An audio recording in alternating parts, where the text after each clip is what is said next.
Agradeço a Deus por esta oportunidade e ao pastor Maurício também por conceder a mesma.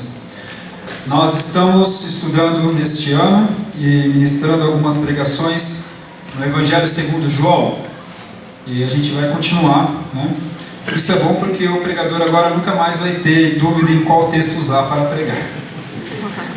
Vamos continuar de onde paramos. Então nós vamos em João, capítulo de número 13.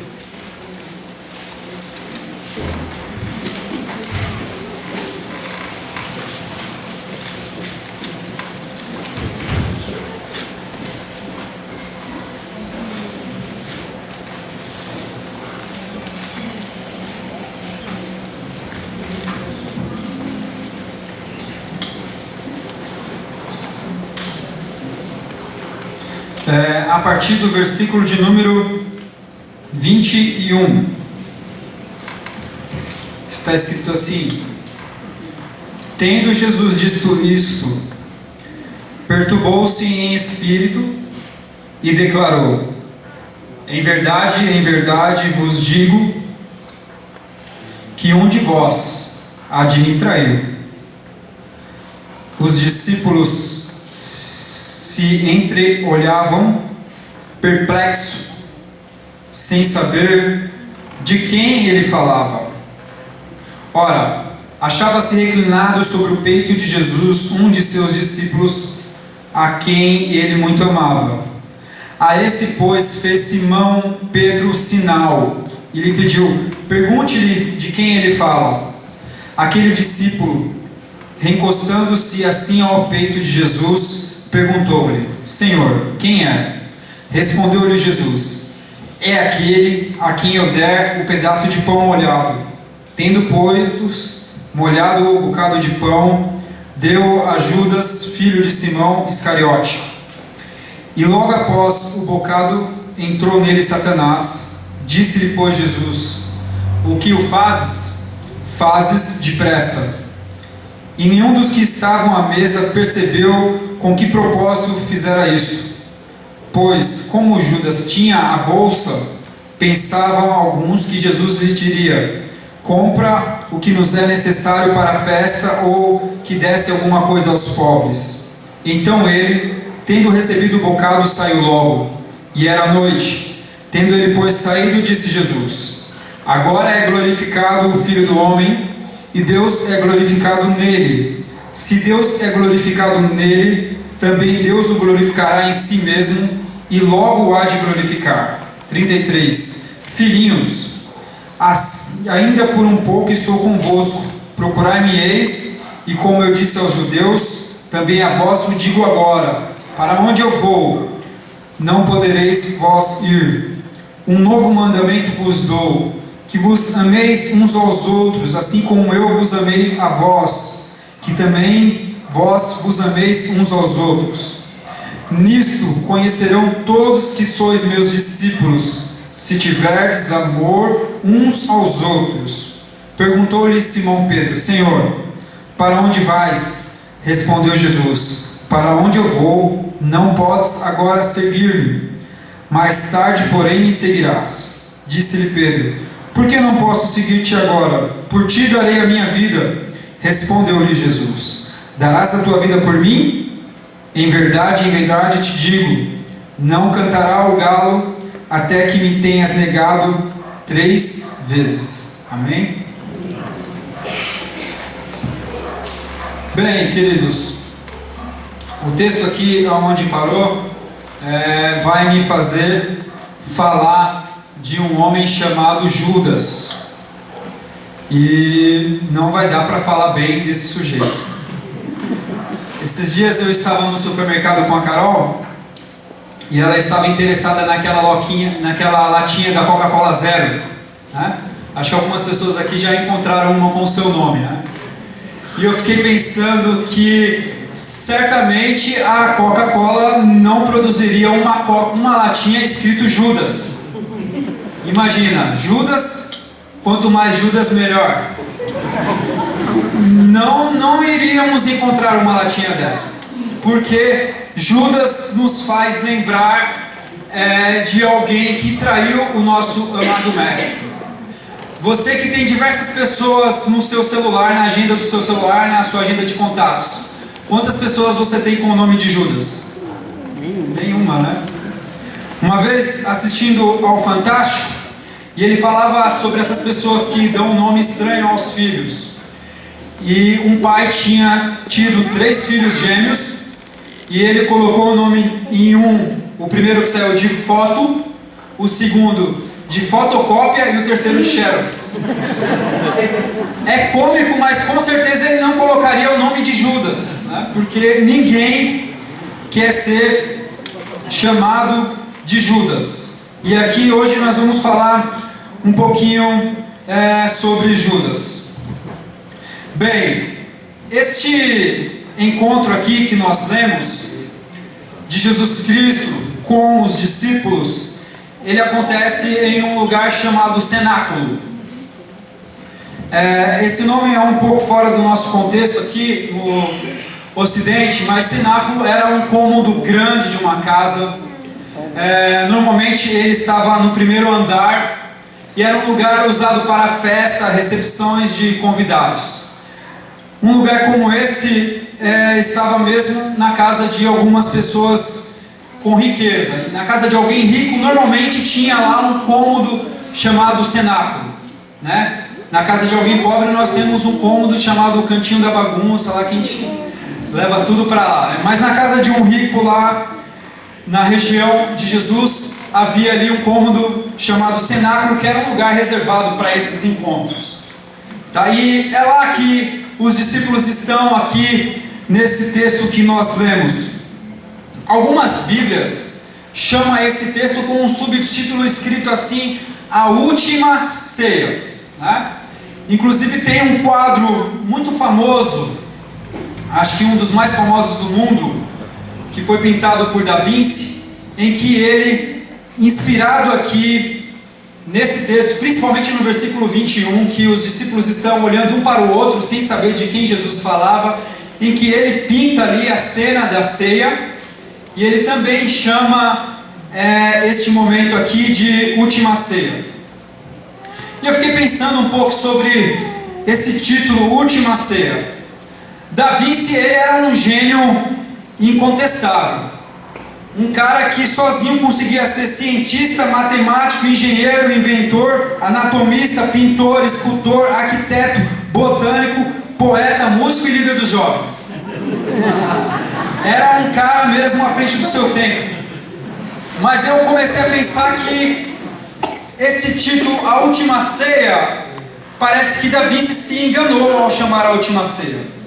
Porque se nós formos ver, aquela é a última ceia somente para uma pessoa naquela mesa.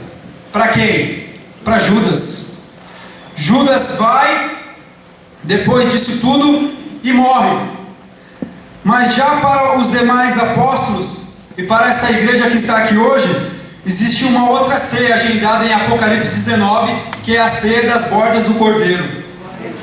Então, para Judas, essa é a última ceia.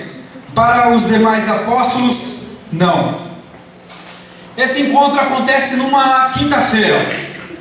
No dia seguinte, é a sexta-feira que nós conhecemos como Sexta-feira da Paixão.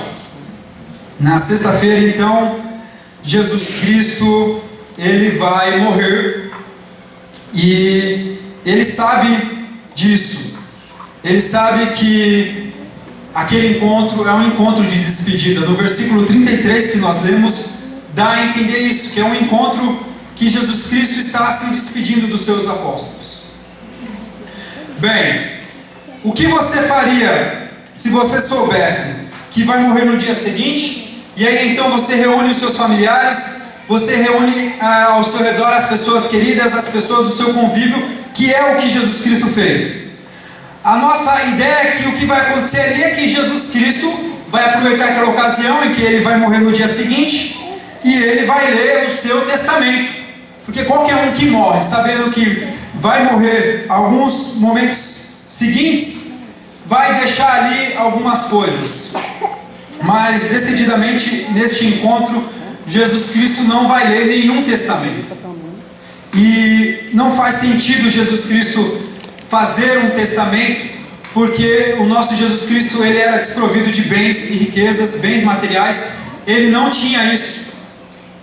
Imagine como seria cômico um testamento de Jesus.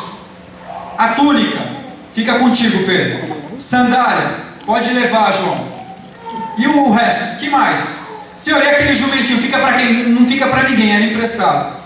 Senhor, mas e casa? Não, casa eu dormia na casa de Pedro.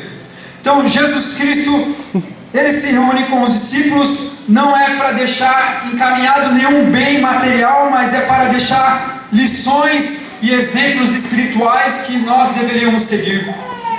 E que, diga-se de passagem, vale muito mais do que qualquer bem material. Porque o bem material, ele é mensurável. Agora, bens espirituais, lições de vida, são imensuráveis.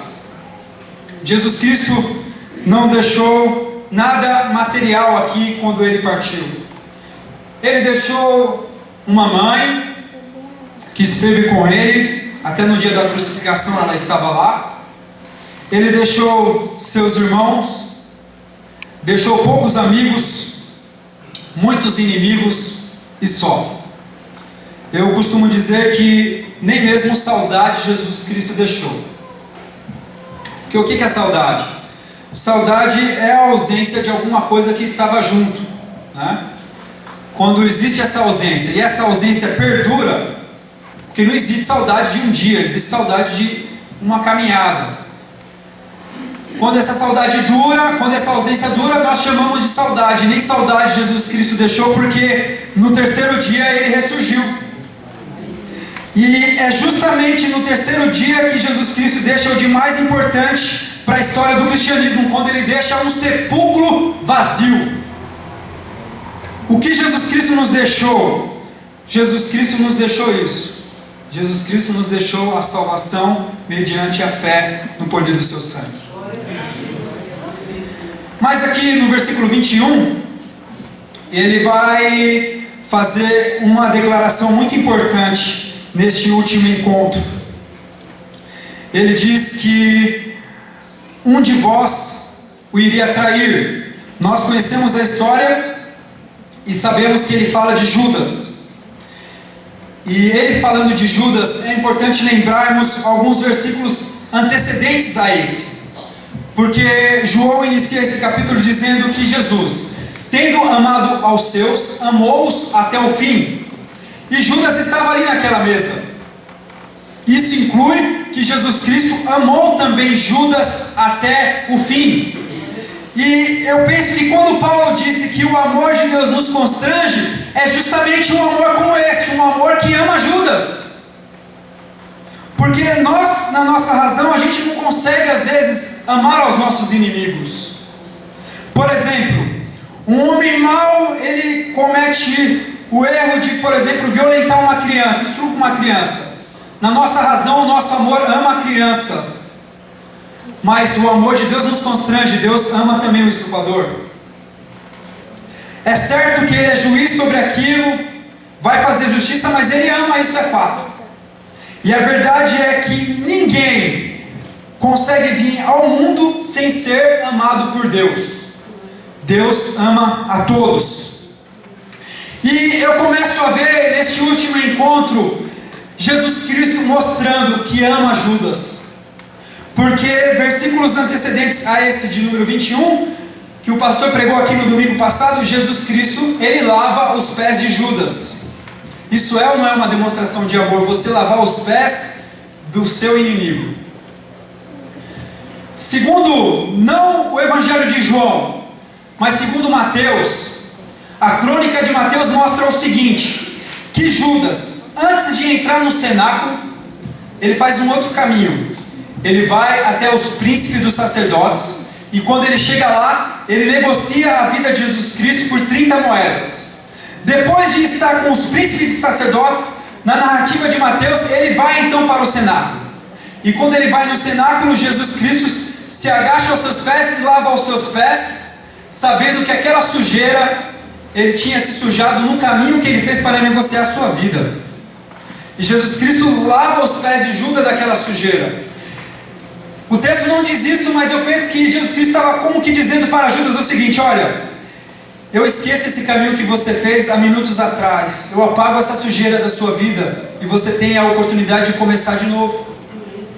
Mas Judas, no texto que nós lemos, ele está decidido a ir até o fim, no propósito que ele tinha colocado em seu coração, de trair Jesus Cristo. Jesus, aqui no texto, diz que ele ficou angustiado, que ele se perturbou em espírito, e ele então diz que um deles o há de trair. E a pergunta que fica é: Jesus se perturbou em espírito pelo que vai acontecer com ele após ser traído, ou pelo que vai acontecer com o traidor após traí-lo? E eu creio que Jesus Cristo ficou angustiado em espírito, triste em espírito, pelos dois motivos: pelo que vai acontecer com Judas após traí-lo, e pelo o seu sofrimento. Mas tem uma outra coisa nesse texto. Jesus Cristo está com o espírito angustiado, ele está perturbado justamente porque ele sabe o que vai acontecer amanhã, ele sabe o que vai acontecer horas seguintes. E porque ele sabe do que vai acontecer no amanhã, nas horas seguintes, ele está angustiado. E eu dou glória a Deus por isso. Eu dou glória a Deus por, na maioria das vezes, nós não sabemos, nós não temos noção do que vai acontecer amanhã com as nossas vidas. Porque se nós soubéssemos sobre o que iria acontecer amanhã, sobre o que iria acontecer horas seguintes, nós poderíamos ficar como Jesus ficou nesse texto, perturbado, angustiado. Mas Deus não nos revela o amanhã. O amanhã se mantém segredo. E isso é bom, porque só assim nós podemos viver o hoje. Se nós soubéssemos o que iria acontecer amanhã, nós poderíamos ter hoje uma angústia muito grande, uma ansiedade muito grande, que transformaria o amanhã em um desespero já hoje. Muitas vezes nós em oração queremos saber o que vai acontecer, se a porta vai se abrir, se aquilo vai se resolver, e nós não sabemos. E é Deus poupando as nossas emoções, Deus nos poupando de ansiedades muitas vezes. Porque as nossas maiores angústias acontecem justamente pela capacidade que temos de viver o futuro, pela capacidade que temos de transportar aqueles nossos problemas que vão acontecer amanhã para hoje. Queridos, nós não sabemos do amanhã, mas nós podemos cantar como diz aquele cântico: porque Ele vive, eu posso crer no amanhã. Eu tenho lido bastante coisas relacionadas a essa questão toda de ansiedade, de preocupação com o amanhã, que é uma coisa que me fere bastante. E eu estava lendo um livro de um economista chamado Marcelo Gianetti, um escritor. Ele tem um livro chamado O Valor do Amanhã. E ele conta que uns cientistas, uma vez já há mais de 10 anos, eles conseguiram uma licença na FUNAI para tirar um índio que nunca tinha tido nenhum contato com a civilização e levar esse índio para uma civilização para ser estudado e pesquisado. E eles conseguem, eles levam esse índio para pesquisar sobre a sua vida, para o investigar. E aí faz diversas perguntas para aquele índio, e num dia que já estava cansativo, já estava se encerrando, um antropólogo que queria continuar a conversa amanhã, e ele queria saber então aonde o índio iria estar amanhã para que ele pudesse ter uma oportunidade de conversar com ele novamente. E ele disse para o índio, o livro conta: amanhã, o que você vai fazer amanhã? E o índio responde para ele: o que é o amanhã? E às vezes nós temos que tomar essa atitude também, dizer para alguns problemas nossos o que é o amanhã. Amém. E nos regozijarmos com o Senhor, com a beleza do dia de hoje, que foi Ele que nos fez. Os discípulos, eles estão vendo Jesus Cristo ali perturbado em espírito. A palavra perturbado ali no original fala de uma agitação que é para dentro de Jesus Cristo. Eles estão vendo Jesus Cristo angustiado ali, e o fato é que Jesus Cristo está angustiado porque Ele sabe das horas seguintes. E quando Jesus Cristo diz que um deles o iria trair, o que acontece? Um olha para o outro, o texto diz. João diz que um começou a olhar para o outro para saber quem iria ser o traidor, quem iria ser a pessoa que iria cometer aquele pecado. E os discípulos, eles estão olhando para o lugar errado. A recomendação de Paulo numa ceia que ele dá em Coríntios é: examina o homem a si mesmo. Nenhum dos apóstolos olha, como nós costumamos dizer, olha para dentro de si para ver se não seria ele o pecador, mas ele busca o pecado, ele busca saber o pecador no próximo. E nós somos assim. Nós olhamos para nós quando queremos encontrar qualidade, mas olhamos para o próximo quando queremos encontrar defeitos. E a Bíblia nos desafia a inverter essa ordem. Se queremos crescer espiritualmente, temos que, diferente dos apóstolos aqui nessa mesa, temos que buscar mais os nossos defeitos e buscarmos mais qualidades no próximo. Mas como é duro encontrar qualidade no próximo, não é verdade? É muito difícil. É bem mais fácil encontrarmos qualidade em nós do que no próximo. Mas nós não vamos crescer quando descobrirmos as nossas virtudes. As nossas virtudes, muitas vezes, o que vai fazer é nos provocar orgulho. Mas nós vamos crescer quando encontrarmos os nossos defeitos, os nossos pecados, porque quando ao encontrarmos, nós vamos diante de Deus, pedimos perdão, e assim vamos ser moldados à imagem de Deus. Devemos, não a exemplo dos apóstolos aqui nessa mesa, de buscar o traidor no próximo, mas de buscar o pecado em nós mesmos, para que possamos examinar a nós mesmos.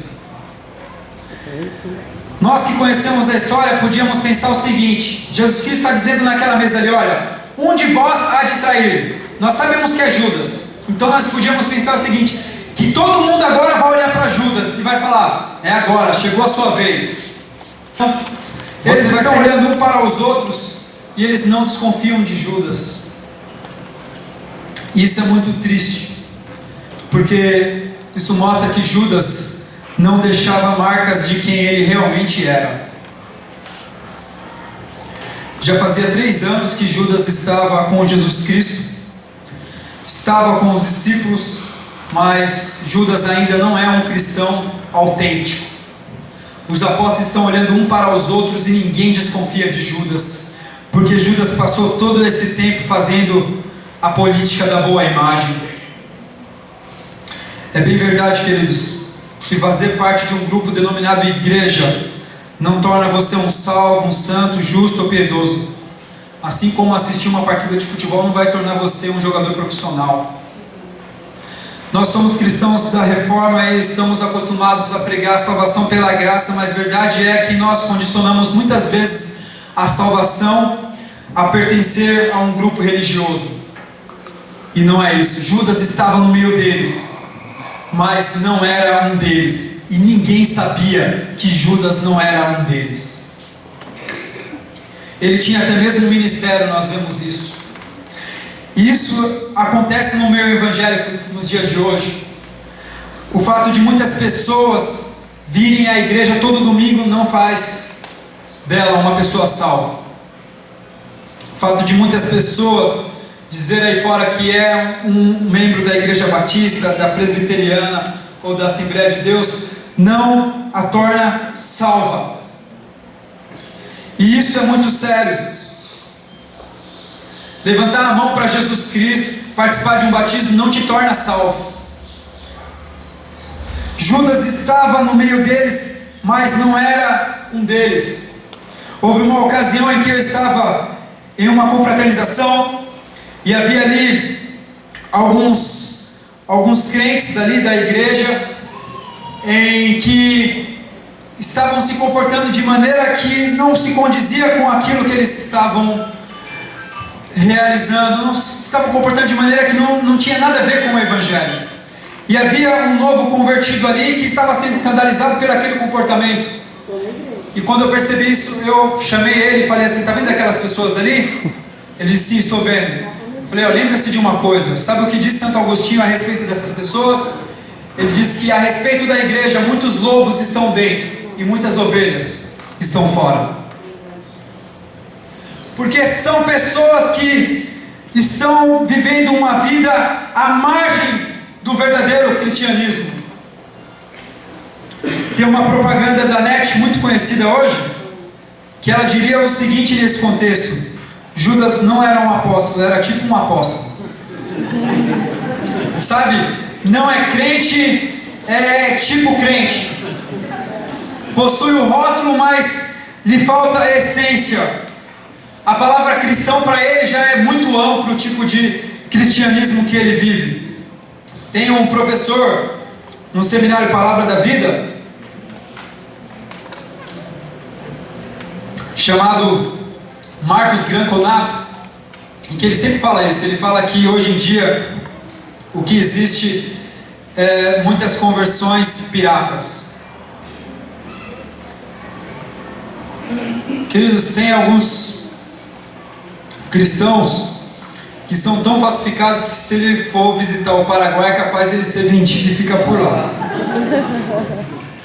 Porque são pessoas que se tornaram especialistas em ilusão ótica. Quantos lembram daquela coreografia de Michael Jackson chamado Moonwalker? Tem alguns aqui que já até treinavam em casa isso.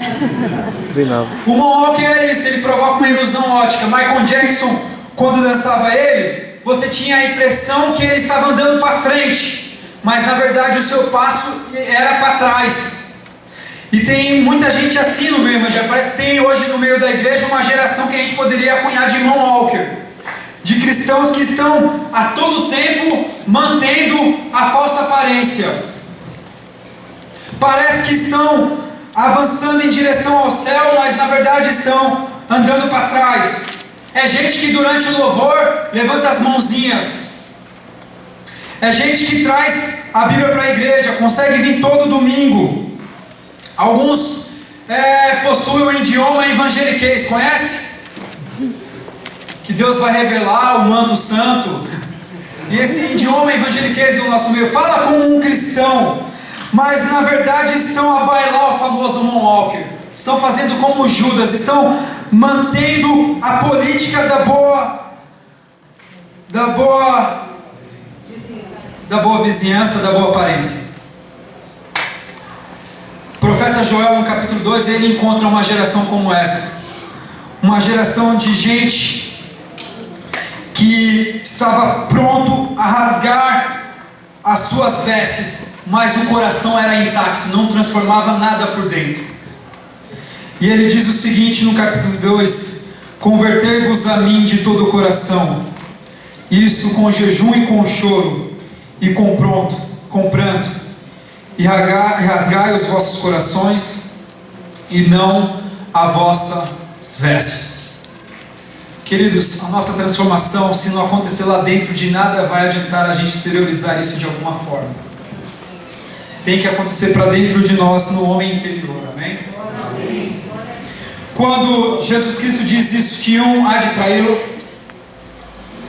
Pedro, talvez no outro canto da mesa, ele dá sinal para João.